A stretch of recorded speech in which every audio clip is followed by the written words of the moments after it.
Si te fracturas un hueso, una radiografía te muestra exactamente la línea irregular que se forma de forma visual. El médico te la señala y te dice: mira, ahí está el problema. ¿Es blanco o negro? ¿Roto o sano? Y esa expectativa de precisión matemática que nos ofrece una radiografía resulta muy reconfortante cuando te dice que el hueso está sano, o muy dramática cuando no lo está. La verdad, nos encanta que las variables de la vida encajen y sean previsibles. Pero claro, cuando intentas simular la niebla mental de la guerra antigua sobre un tablero, esa máquina de rayos X se hace pedazos. De repente entramos en lo que podríamos llamar aguas turbias tácticas. En el momento en el que introduces la variable de la psicología humana y las irregularidades del terreno, cualquier ilusión de control matemático desaparece. Un plan de batalla perfecto sobre el papel puede desmoronarse en 10 minutos. Vamos a desgranar esto, porque hoy tengo una misión muy clara para este vídeo. ¿Es una clase de estrategia magistral? Para nada, pero seguro que muchos disfrutaréis. Salve centuriones y bienvenidos una vez más al canal. Hoy voy a desglosar un enfrentamiento épico, una partida de liga altamente anticipada del juego de mesa histórico Onus, que por cierto es un juegazo. Como sabéis, en la próxima Liga Consular 2026 nos vamos a enfrentar dos grandes estrategas. Por un lado, Santiago, quien dirige el canal de YouTube Onus Battle Report. No podéis perderos sus vídeos, son una pasada, divertidos, interesantes y con los que aprendes muchos datos históricos. Por otro lado, pues estoy yo, que dirijo este canal, Carso Fego. Dos canales muy distintos, pero a la vez iguales, pues ambos formamos la tetrarquía de Onus, junto con el canal del Ermitaño Lúdico. Y no solo eso, los tres colaboramos con Iván Berserker en la revista digital A6es. Hoy voy a analizar cómo chocan nuestras fuerzas aplicando las reglas de la expansión, terrenos y fortalezas. Vamos a ver cómo la brutalidad de la historia cobra vida a través de mecánicas de juego puro y duro. Este enfrentamiento no es solo una partida de un juego de mesa, es un laboratorio de asimetría. Ilustra una lección inquebrantable de la historia militar. Y es que tener las espadas más afiladas, la caballería más pesada o los números a tu favor no sirve de absolutamente nada si eres incapaz de leer el campo de batalla. La manera en que con ambas fuerzas, que son diametralmente opuestas en su diseño, intentemos moldear el entorno a nuestro favor, lo va a dictar todo. Comencemos por la cabeza de la serpiente, porque en este sistema no eliges simplemente una ficha que representa a tu líder, eliges el peso de una doctrina histórica entera. Yo he depositado mi fe en el bando romano, comandado por nada menos que Escipión el africano, y mecánicamente esto no me sale gratis. Escipión incrementa el coste total de puntos de mi ejército en un 25%. Es un impuesto altísimo. Vamos, una locura. Pero a cambio, a la unidad a la que se una, le otorga un +1 al movimiento, en el momento de la carga, un +1 al ataque, un +1 a la defensa y un +1 a la moral. Y un dato crucial, un nivel de liderazgo de 7. Como sabemos, ese nivel de liderazgo de 7 es el núcleo operativo de un general en Onus. No es simplemente un número decorativo. Mecánicamente, el liderazgo define su radio de mando y su capacidad para activar unidades por turno. Un general con liderazgo alto, puede dar órdenes a formaciones que están mucho más alejadas en el tablero, lo cual te da un control brutal. Reaccionando a emboscadas en los flancos o coordinando maniobras complejas simultáneas. Y luego está ese +1 al movimiento al cargar, que parecería un detalle menor, un simple pasito extra en la mesa, pero tanto históricamente como en el juego es la diferencia entre la vida y la muerte.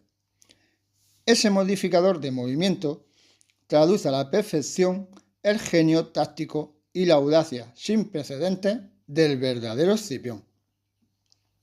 Si tiramos de historia, las crónicas nos cuentan que con apenas 18 años salvó a su padre en la batalla del Tesino, lanzando una carga él solo a caballo cuando el resto de su unidad dudaba.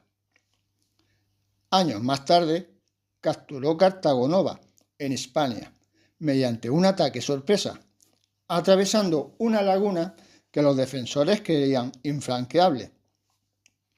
En definitiva, su movilidad en el juego refleja esa capacidad histórica para marchar más rápido de lo que el enemigo podía prever.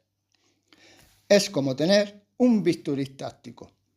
Escipión te asegura que tu unidad de élite va a llegar al punto de sutura exacto una fracción de segundo antes de lo que el rival ha calculado.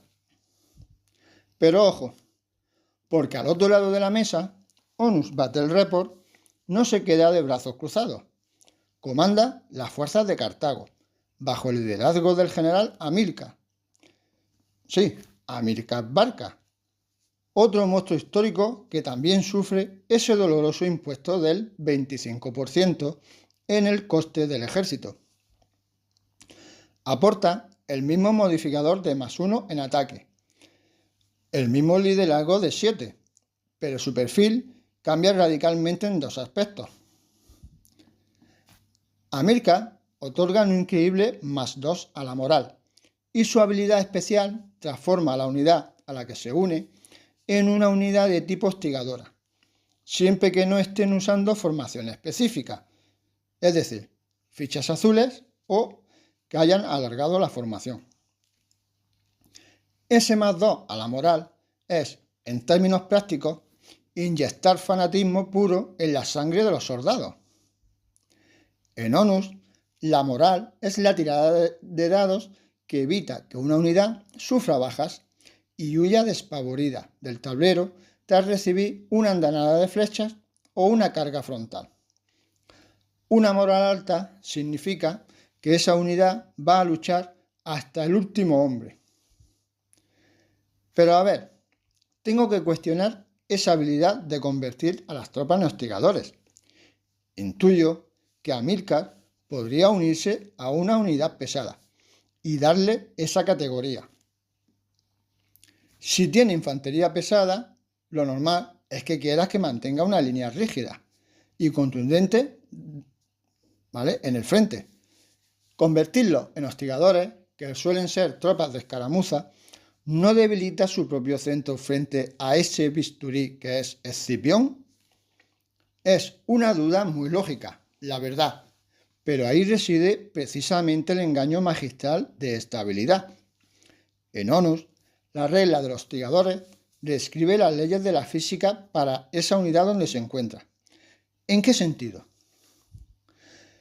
Normalmente, una formación pesada es lenta, le cuesta pivotar, y una vez que encara una dirección, cambiar de frente requiere gastar mucho tiempo y capacidad de maniobra. Los hostigadores, sin embargo, tienen una agilidad extrema. Pueden usar todo su factor de movimiento para reposicionarse libremente e incluso disparar proyectiles en el mismo turno. Hamilcar puede coger un bloque de tropas pesadas que el jugador romano espera que avance en línea recta y hacer que de repente fluyan como el agua alrededor de la fuerza principal de Escipión, atacando un flanco expuesto y reposicionándose antes de que Roma pueda devolver el golpe.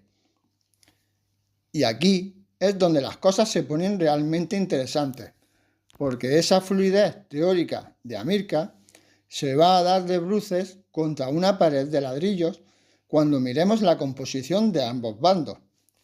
Veamos las listas de ejércitos. Vamos a empezar por la fuerza cartaginesa de Onus Battle Report. Su lista es estructuralmente un martillo y la cabeza de ese martillo es una unidad de elefante. La joya de la corona cuesta 250 puntos. Una locura. En Onus, la infantería estándar puede rondar entre los 50 o 80 puntos de media. Invertir 250 puntos en una sola carta de unidad es una declaración de intenciones clarísima. Desde luego, sus atributos asustan. Ataque de +5 y +5. Defensa de 7 y 8. 8 puntos de salud. Y habilidades especiales de terror, embestir, profesionales y jabalinas. Pero gastar un cuarto de tu presupuesto en una sola unidad me parece un riesgo absurdo. Si esa unidad es rodeada o entra en pánico por una mala tirada, has perdido la partida en los turnos posteriores. ¿Por qué asumir ese riesgo? Porque el retorno de inversión es devastador, no solo matemáticamente, sino psicológicamente. La regla de terror en Onus obliga a las unidades enemigas a chequear su moral constantemente. Debilita la línea romana por pura presencia y la regla embestir es crítica. ¿Qué hace exactamente esta regla, la de embestir? Significa que al cargar el elefante tiene prioridad de combate, resuelve sus impactos y causa bajas antes que los defensores puedan siquiera levantar sus armas para contraatacar. Un elefante es una plataforma de asedio móvil diseñada para quebrar la línea enemiga en un solo punto, generando un efecto dominó de pánico. Y claro, el elefante no combate solo. Está respaldado por 2 falanges púnicas que cuestan 160 puntos cada una, con una defensa muy sólida, de 5 y 8. Y la regla de falange, que es un muro de lanzas muy difícil de pasar. Además, tiene también el legendario Batallón Sagrado, la élite pura de 130 puntos. Y para garantizar que el martillo aterrice donde debe, lleva la caballería púnica, con las habilidades de punta de flecha y embestir. Todo esto apoyado por infantería más barata, como 2 lanceros libios y unos infantes lusitanos que también son hostigadores natos. La estrategia está clarísima. Las falanges fijan al enemigo, el elefante rompe el centro y la caballería envuelve lo que quede. Todo en ese ejército busca maximizar la energía cinética de una carga coordinada.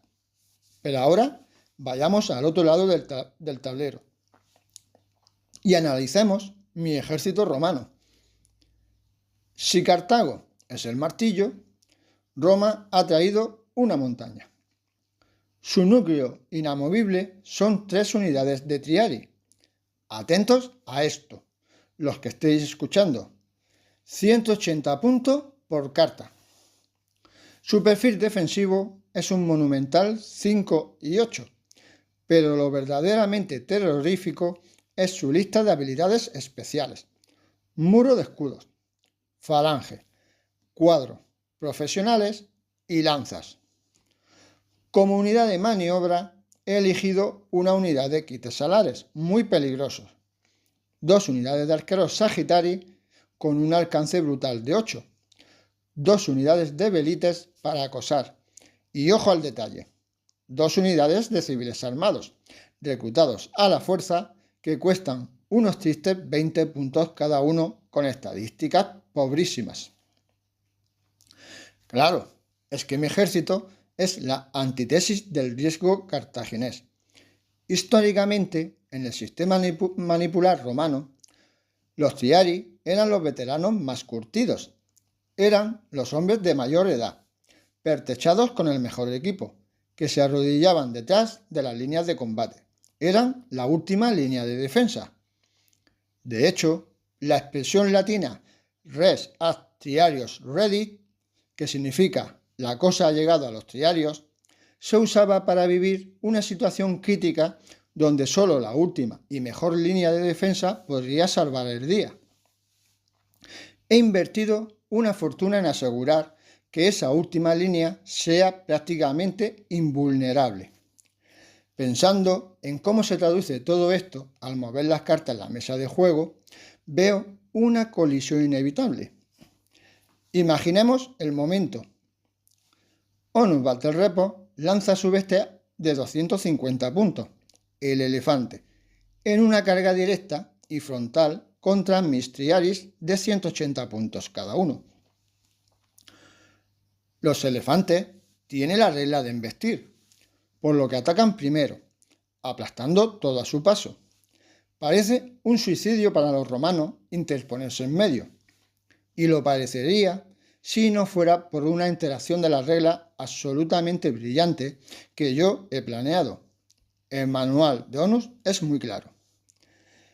El elefante por embestir gana prioridad de combate, como hemos dicho, pero mis Triarii tienen la formación de falange, y la regla de falange especifica que una unidad formada así también obtiene prioridad de combate frente a los ataques frontales, incluso si están defendiendo la posición.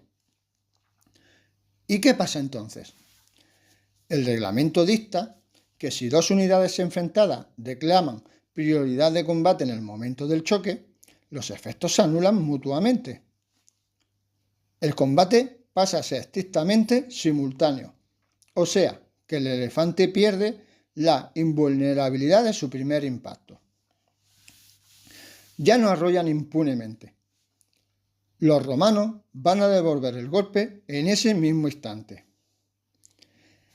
Y el desastre para el elefante va mucho más allá. Los Triarii no son solo un muro de ladrillos contra el que rebotar. Piensa en ellos como arenas movedizas llenas de filos. Tienen la regla especial lanza, que es buena contra grandes bestias y caballería. Les otorga mecánicamente un bonificador de +1 al ataque y +1 a la defensa, especialmente contra unidades montadas o bestias. Si el jugador cartaginés lanza ciegamente su paquidermo de 250 puntos contra los Triarii, creyendo en su superioridad inicial, se va a estrellar contra un bosque de hiles romanos, recibiendo daño simultáneo potenciado. Y adiós elefante. Es muy probable que la unidad más cara de su ejército sea aniquilada sin haber rentabilizado ni la mitad de su coste. Es una trampa mortal camuflada a simple vista, y esto nos lleva a la tercera fuerza en esta partida, el terreno, la expansión, terrenos y fortalezas. Onus Battle Report y yo no vamos a librar esta batalla en una llanura infinita de moqueta verde. Ambos jugadores vamos a colocar de forma aleatoria colinas, bosques, montañas o ríos. La geografía en la antigüedad era el comandante supremo. Una zanja embarrada o una pequeña elevación anulaban la mejor armadura del mundo. Con esta expansión, las reglas de terreno son punitivas y exigen constancia. Repasemos cómo alteran la mecánica del juego. Empecemos por las colinas. Ganar la elevación te otorga una ventaja obvia, +1 al ataque en cuerpo a cuerpo, y adquieres esa codiciada prioridad de combate frente a los que intentan trepar hacia ti. Pero lo que me parece definitivo es el impacto en las tropas de proyectiles. Si logro subir a mis arqueros Sagitari a una colina, de repente ganan +1 de distancia a su alcance corto, además de recibir bonificadores para impactar y herir a corta distancia. Aunque subir cueste la mitad del movimiento, compensa. Situando a los Sagitari en una colina, crea una zona de muerte ampliada sobre el tablero. Obligas a las costosas falanges púnicas o al propio elefante a avanzar turnos extra bajo una lluvia de flechas incesante. Y si Onus Battle Report intenta ir a por ellos, si decide cargar contra la colina para silenciar a los arqueros, llegará exhausto por el coste de movimiento y tendrá que enfrentarse a una fuerza que atacará primero gracias a la pendiente. Es el control del espacio perfecto. Luego están los bosques, que son una auténtica pesadilla logística. Moverse por un bosque cuesta el doble de tu capacidad de movimiento, además de que ninguna unidad puede hacer giros superiores a 45 grados. Prácticamente te quedas atascado. Eso sí, te otorga cobertura, un +1 a la defensa, y si estás a más de una unidad de distancia, bloquean la línea de visión por completo. Pero hay una regla que me vuela la cabeza: la habilidad Hostigadores. Hemos hablado de que Amílcar paga carísimo el convertir a sus tropas en una unidad fluida, pues resulta que la regla de los hostigadores es penalizada cuando se mueven dentro de terrenos difíciles, como el bosque, restándoles capacidad de maniobra, restando un punto de factor de movimiento. Es un detalle mecánico que refleja la realidad física a la perfección. Intuitivamente pensaríamos que unas tropas ligeras se mueven mejor entre los árboles, pero cuando hablamos de batallas campales, la formación hostigadora requiere espacio abierto para espaciarse, hostigar y retroceder, manteniendo una cohesión laxa pero comunicada. En la espesura de un bosque, esa formación pierde el contacto visual, se descontrolan las órdenes o no llegan y la unidad se desorganiza, sufriendo ese penalizador mecánico. Si Amílcar intenta usar un bosque tupido para ocultar su flanqueo fluido, podría dejar atascada a su mejor unidad durante algún turno crítico. Las montañas, son fáciles de entender, son infranqueables y bloquean cualquier visión. No hay sutileza ahí. Pero los ríos cambian el paradigma entero. Un río es infranqueable de por sí, excepto por vados o puentes. Y un puente es la trampa perfecta. Es el embudo definitivo de esta expansión. Obliga a un movimiento limitado, reduciendo la velocidad. Pero la verdadera restricción es que el combate sobre un puente está estrictamente limitada a la anchura física de la estructura, que suele ser una o dos secciones de la unidad. Estás anulando la ventaja numérica y de flanqueo de un plumazo. Es el cuello de botella más puro que puedes encontrar en táctica militar. Y aquí es donde vuelvo a mi lista. Fijaos en esto. Yo, como jugador romano, evalúo el tablero. Veo un puente crucial flanqueado por aguas profundas y cojo a esos civiles armados, los campesinos. Unos campesinos que me han costado mis míseros 20 puntos. Los coloco exactamente en el centro del puente. De repente, Onus Battle Report tiene que parar a su caballería púnica de 170 puntos o a su terrorífico elefante y perder al menos 2 o 3 turnos masacrando a granjeros. Es un pasillo donde su superioridad táctica no sirve de nada porque solo un puñado de miniaturas pueden pelear a la vez. Por esto he diseñado una lista brillante para jugar con esta expansión. Es la táctica de las Termópilas aplicada a un juego de mesa. Es un cuello de botella, la calidad y el número del atacante se diluyen enormemente.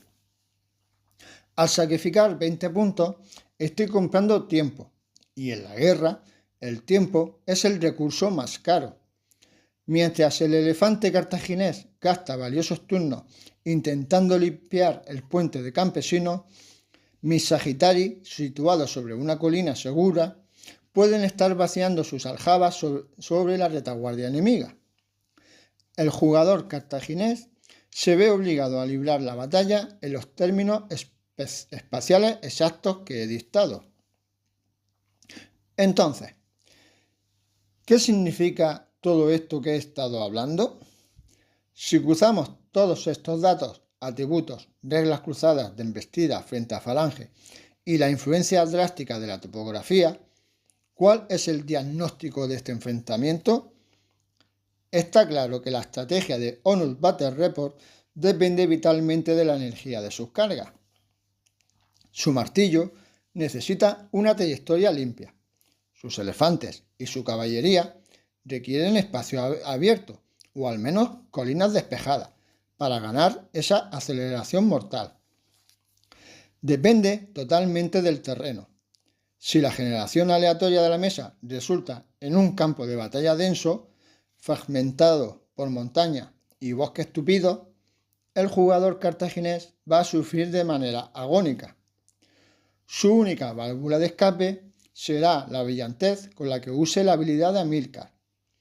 Otorgar la propiedad de hostigadores a una falange púnica podría ser el único modo de conseguir la flexibilidad antinatural necesaria para serpentear entre los obstáculos topográficos y evitar quedar embotellados en los puentes. Por el contrario, mi lista ha sido concebida casi con desdén por la iniciativa. No busca la aniquilación rápida. Es un ejército diseñado meticulosamente para el control espacial y la guerra de desgaste continuado. Podríamos llamarla pasiva-agresiva.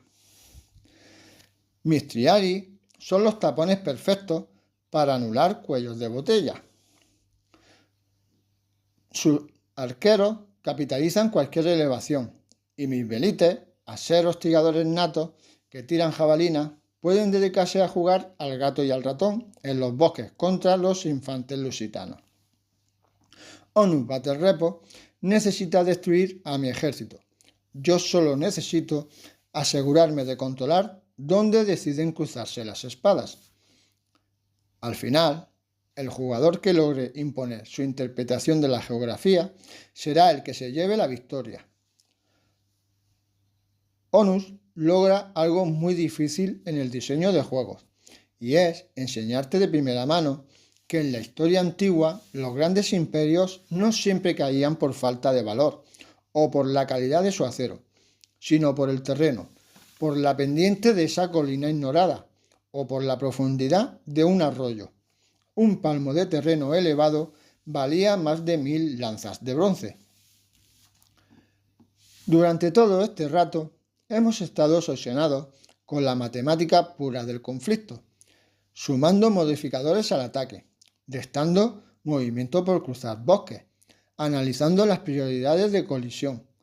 Todo muy clínico, igual que esa radiografía de la que hablábamos al principio.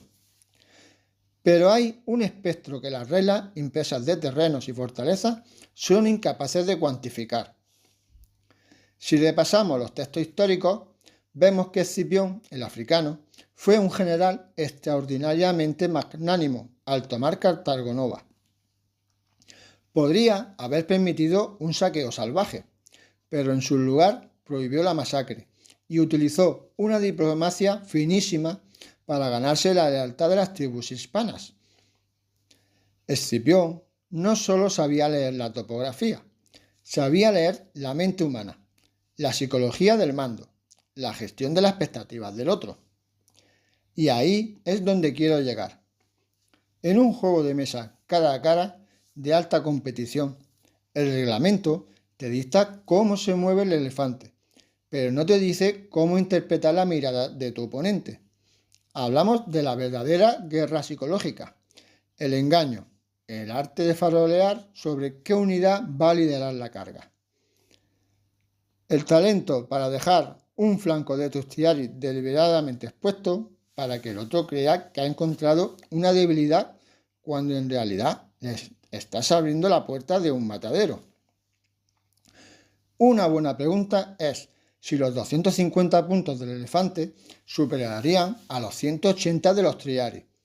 Pero la pregunta que os lanzo es, ¿hasta qué punto la personalidad y el engaño o la capacidad tanto de Onus Battle Report como la mía propia para aplicarnos presión mental sobre la mesa acabarán pesando más que cualquier estadística impresa en las cartas de cartón? Esa es la clave de todo buen juego. El paisaje táctico siempre será turbio porque la máquina jamás podrá procesar el engaño humano. Ahí, en esa incertidumbre, es donde realmente se ganan las batallas. Nos vemos en el próximo vídeo.